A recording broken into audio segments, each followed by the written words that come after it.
Good morning, y'all. I want to have a very honest conversation with you this morning about what is happening in the Atlantic tropics right now, because the National Hurricane Center has done something in the past 48 hours that tells its own story about where this hurricane season stands and where it might be heading. They have added 2 areas to watch to their tropical weather outlook map simultaneously. One near the southeastern United States, one in the far eastern Atlantic near the Cape Verde Islands. 2 areas flagged at the same time. And I want to be the first to tell you clearly that neither of these areas is being highlighted because a named storm is imminent. Neither of them carries a high development probability.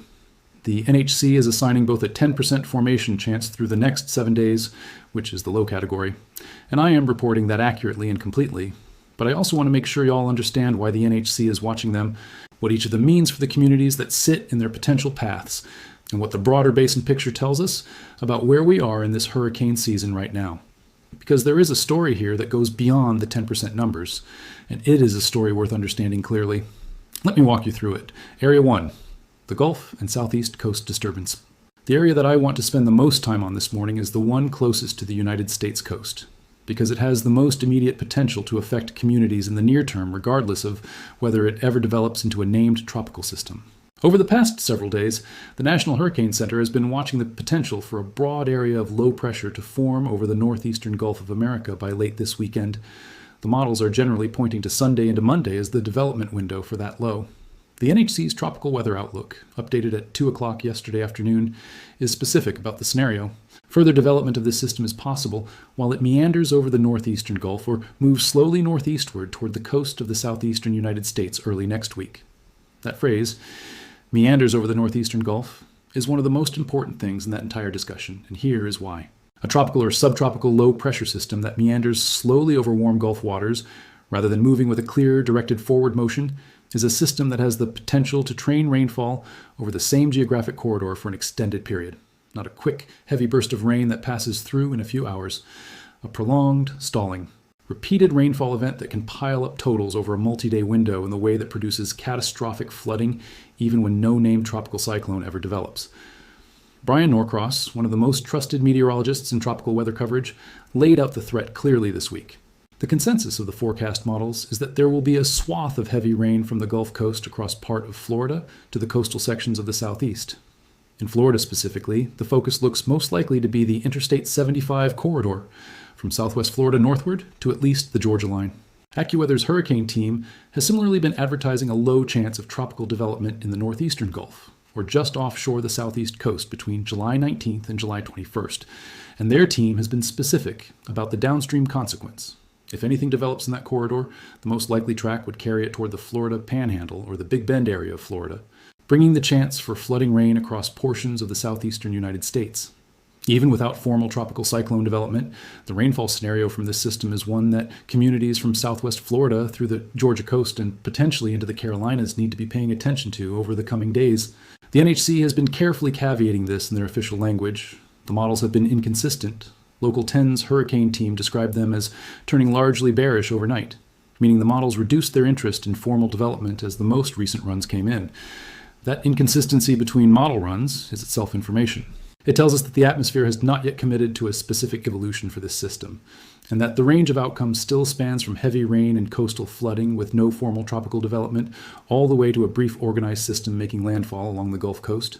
In that environment, the honest approach is awareness and preparation, not panic, but active, engaged monitoring.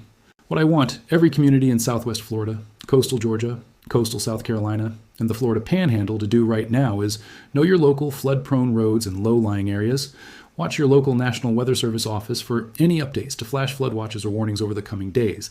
And be aware that the rainfall threat from this system is real, whether or not the NHC ever assigns it a name or a number. A flood is a flood regardless of whether the system producing it is called a tropical depression or just a broad area of low pressure. The water does not check the advisory before it rises. Area 2, the Eastern Atlantic Cape Verde Wave. Now let me talk about the second area the NHC is monitoring, the one in the far eastern Atlantic near the southern Cape Verde Islands. This one is a different story from the Gulf system, and I want to make sure y'all understand the distinction clearly. The NHC's tropical weather outlook from 2 o'clock yesterday afternoon describes a broad area of low pressure associated with a tropical wave located near the southern Cape Verde Islands. The low is producing a limited and disorganized area of showers and thunderstorms while it moves west-northwestward at 10 to 15 miles per hour. The NHC was direct in their assessment. Significant development of this system is not expected before environmental conditions become even less favorable for development over the weekend. And Local 10's hurricane team put it as plainly as possible in their own coverage this week.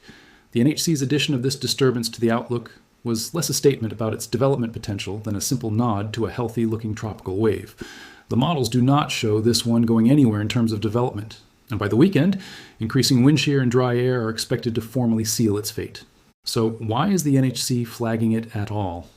A couple of reasons, and both of them tell you something important about where we are in the hurricane season. The first reason is the geographic significance of the Cape Verde Basin. The Cape Verde tropical wave is a wave that has emerged from the African coast and is now located in the deep tropics of the eastern Atlantic, the same corridor where the most powerful and long-track Atlantic hurricanes in history have developed. When a wave with good structure and active convection rolls through the Cape Verde Islands, the NHC tracks it, not because that specific wave is necessarily going to develop, but because it is entering the pipeline that matters most during the peak of hurricane season. The wave that develops into a major hurricane sometimes starts looking unremarkable at this stage. The NHC does not want to let something with even modest potential slip past unnoticed. The second reason is that the Cape Verde wave's addition to the outlook, taken together with the Gulf disturbance, tells us something about the overall state of the Atlantic basin. For most of this hurricane season, the basin has been so thoroughly suppressed by El Niño-driven wind shear and Saharan dust that the NHC has not had much to flag at all. Two simultaneous areas to watch, even low-probability ones, represent a step-up in basin activity from what we have seen through most of June and early July. The Atlantic is generating systems that are at least interesting enough to warrant monitoring, even if the environment is not yet cooperating enough to allow them to develop. That is a signal that the baseline level of tropical activity in the basin is trying to increase, even if the suppression is still winning this week. The background environment. Why development remains suppressed. Y'all, I want to spend real time on the background atmospheric and oceanic environment across the Atlantic basin right now, because it is the context in which everything I just told you about these two areas needs to be understood. The wind shear environment across the Atlantic, the upper-level westerly winds driven by the El Niño pattern that have been the primary suppressor of tropical development throughout this season, remains hostile. Fox Weather's Brian Norcross said it directly this week. Except for small pockets that are slightly conducive to development, hostile conditions prevail across the Atlantic, the Caribbean, and the Gulf, and long-range forecasts say that will continue for the foreseeable future. AccuWeather recently lowered their Atlantic named storm forecast for the remainder of the season, specifically because of the strength and persistence of the El Niño shear signal. The Caribbean wind shear, as I have reported in recent updates, has been running at the second highest level on record for this period of the year. That is the environment in which these two areas to watch are trying to thread their respective needles. The Colombian low, the semi-permanent pressure feature over northern South America that has been maintaining strong to near gale force easterly trade winds across the Caribbean all season, is still active. The NHC's tropical weather discussion from 1815, UTC Thursday, July 16th, continued the Caribbean gale warning as a special feature, with pulsing northeast winds to gale force across the waters. North of Colombia expected to continue each night through at least Saturday night.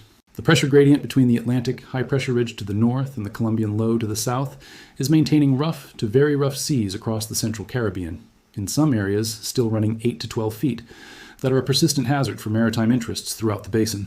There is one additional notable piece of information from this week's coverage that I think is worth flagging for the weather and meteorology community in the audience. GOES-19, the National Oceanic and Atmospheric Administration's primary geostationary weather satellite covering the eastern United States, the Atlantic Basin, and the Caribbean, experienced a technical issue on Tuesday afternoon, July 15th, with the last received satellite image coming in at 4:10 p.m. Eastern Time. The satellite data gap continued through much of Wednesday before NOAA resolved the issue, and satellite data began retransmitting at 1:15 p.m. Eastern Time Wednesday, July 16th, with full recovery expected by Wednesday evening. The timing of that satellite outage, while two areas to watch were being added to the tropical weather outlook, highlighted in a very tangible way how dependent modern tropical weather monitoring is on continuous satellite coverage, and what a gap in that coverage means for forecasters trying to track developing systems in real time. Puerto Rico and the USVI, the near-term local picture for the residents of Puerto Rico and the United States Virgin Islands, communities that I want to make sure receive specific, locally relevant guidance in every tropical weather update I do. The National Weather Service office in San Juan issued a forecast this week noting that moisture and instability are expected to increase across Puerto Rico and the USVI through Friday, bringing the potential for some much-needed precipitation. The NWS is not anticipating significant rainfall amounts, and neither of the two areas to watch currently poses an immediate threat to the northeastern Caribbean. The scattered showers and isolated thunderstorms expected over Puerto Rico and the USVI through this weekend are welcome moisture for communities that have been watching tropical activity move through the broader basin without much direct local benefit. The I-75 corridor flooding threat is not a Puerto Rico story. The Gulf Low is not a northeastern Caribbean story. For the island communities of Puerto Rico and the USVI, this weekend's weather picture is more about the increase in ambient moisture than about any organized system. What this all means. The honest big picture. Let me pull this together into the honest, complete big picture, because I think that is what you came to this channel for, and it is what I want to deliver. The Atlantic hurricane season is not currently producing named storms. The next storm to form, when it does, will be named Bertha. We are through the middle of July, historically approaching the peak of hurricane season, and Bertha has not yet formed. That is a reflection of the El Niño suppression that has dominated this basin all season, and the long-range forecasts continue to advertise hostile conditions persisting for the foreseeable future. At the same time, the NHC now has two areas to watch on the map simultaneously. One of them, the Gulf and Southeast disturbance, carries a real heavy rainfall threat for the Southeast United States over the next several days, regardless of development status. The other, the Cape Verde wave, is a wave the environment is currently going to consume, but its presence in the deep tropics is a reminder that the wave pipeline off Africa is still running, and that the Atlantic basin is generating systems that would need only a window of reduced shear to begin developing more seriously. The Gulf of America continues to carry above-average sea surface temperatures. The upper ocean heat content in the Gulf, the depth of the warm water that supports rapid intensification, is above the long-term average. The fuel is there. The shear is what is preventing the fire. And El Niño shear, as I have said in every tropical update this season, does not last forever and does not suppress the entire basin uniformly at all times. The windows exist. The question is whether an organized wave finds one. I am watching every model run. I'm going to be updating you every single day as this Gulf system evolves over the coming weekend and into early next week.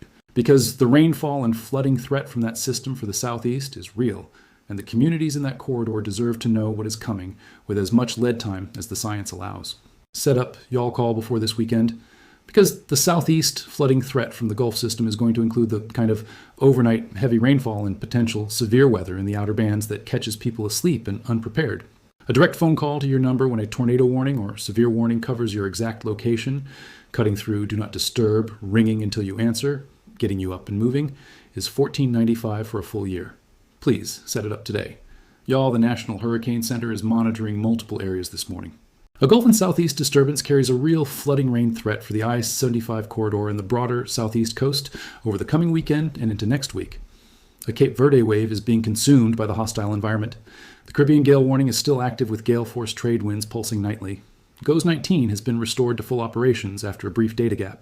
And the Atlantic basin sits in an El Niño suppressed state that is trying, at the margins, to generate activity even as the shear continues to hold it back. That is the complete, honest, proportional picture this morning. I'm going to be updating this story every day as the Gulf system evolves and as any new areas emerge. Subscribe and ring that notification bell. Share this video with your family on the Gulf Coast, the Florida coasts, and the Southeast. And as always, stay safe out there. I love y'all.